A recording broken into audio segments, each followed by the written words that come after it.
Thank you very much. Thank The you, Mr. gentleman's Chairman. time has expired. The gentleman from Tennessee, Mr. Cohen. Thank you, Mr. Chairman. Is it Lienhart? It's Lenhart. Lenhart. Think of the O being silent. Thank you. Thank you, Ms. Lienhart. What's your budget? Well, currently, Approximately. $2 million. $2 million? $2 billion. Yeah. Is So about $2 billion. salary and expenses, and then we have additional with a fee account for our diversion program. So total budget is It's over $2 billion. Yes. Do you get any confiscation money? Do you get any monies from confiscations? I'm sorry? Do you get any money from confiscations of properties? You're talking about asset forfeiture. Yes. There is money that the Department of Justice gives us from the asset forfeiture. And how much money do you fund. get from that? I would have to. Do you have any idea at all? If you give me a moment, I could. I'd rather not take the time for you to research your files. You don't know. Maybe one of your staff members can give it to you. I can. Let me ask you this: do you have what is your #1 drug you're fighting? What's your priority? Well, our priority right now is pharmaceutical drugs. All right. And what's your second priority? We don't prioritize specific drugs because the organizations that we are going after are polydrug. So you're not going after the drugs for the harm they do. You're going after the drugs because of the effect it has on these organizations, and you're going after the organizations. Is that right? We're going after the organizations that are having the most impact on our communities, Right. supplying the most drugs and the most violence. Right. So you're going after the. So if the fact that meth or crack or heroin is causing the most damage to individuals, if that's not the #1 choice of the crime syndicate, it's not your #1 choice. Your #1 choice is the crime syndicate, not the fact that heroin and meth and crack are destroying people's lives? No, not correct. The organizations now they're polydrug. So for instance, the Colombian cartels, which are a priority. Right, they have all those drugs, right? Are the primary source for methamphetamine, cocaine, and a good amount of the heroin on the streets. Right. They're a priority. So that's your #1 priority, is going after that cartel. Our #1 priority is going after those that most impact the United States. And do most right of those now, it would cartels be emphasize, what are the drugs they emphasize in their arsenal?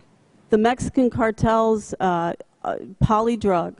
It's cocaine, meth, heroin, marijuana. Right. Marijuana is fourth. Would you agree that marijuana causes less harm to individuals than meth, crack, cocaine, and heroin? As a former police officer, as a 32-year DEA agent, I can tell you that I think marijuana is an insidious drug. That's not the question I asked you, ma'am. Does it cause less damage to the American society and to individuals than meth, crack, cocaine, and heroin? Does it make people have to kill to get their fix? I can tell you that more teens enter treatment for Can you answer my marijuana question? addiction. Answer my question, please. I'm trying to. It causes harm because it's young people that are using it.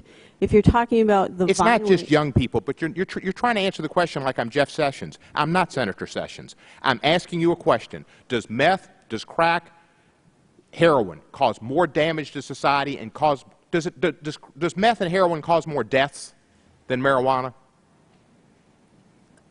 all drug trafficking causes deaths. I don't have a breakdown of how many Aspirin, deaths. does aspirin cause deaths? I'm talking about the illegal drugs. I don't have a breakdown for you of how many deaths are caused by cocaine and how many are Let me ask you caused this. by Have you ever meth. seen a person who had cancer and used marijuana to help them eat or to alleviate their condition of someone suffering from terminal cancer? No, I have not. And if you had, and I have, and seen that it helps them with their appetite and makes them smile, would you agree that it has some benefit to society for somebody who's dying, maybe a Navy SEAL who spent his life working and defending this country and is emaciated to 120 pounds, and that marijuana is the only thing that makes him eat and makes him smile, according to his 80-year-old mother? Is there not an efficacious situation there? I think that's between him and his doctor. Well, if it's between him and his doctor, why does the DEA take a position that medical marijuana is wrong, which you've taken? You've taken the position it's not between him and his doctor. You have a publication, which on page 6 of your publication in 2011 has the most insane and banal paragraph. The legalization movement is not simply a harmless academic exercise. The moral danger of thinking that marijuana Gentleman's is... time has expired. The gentlewoman from California, Ms. Chu. Thank you, Mr. Chair.